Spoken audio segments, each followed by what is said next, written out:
Hello guys, welcome back to my channel it's flower.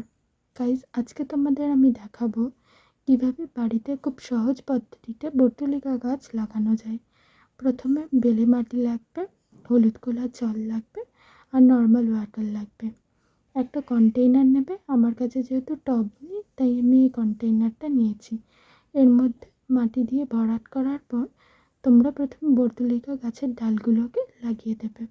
গাছের ডাল লাগানোর সময় মনে রাখবে গাছের নিচের দিকে যে পাতাগুলো একটু ছিঁড়ে নেবে আর ওপরের দিকের পাতা ছিঁড়বে না।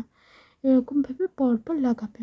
আমার এখানে লাল, হলুদ, সাদা, গোলাপি এই ধরনের গাছ আছে।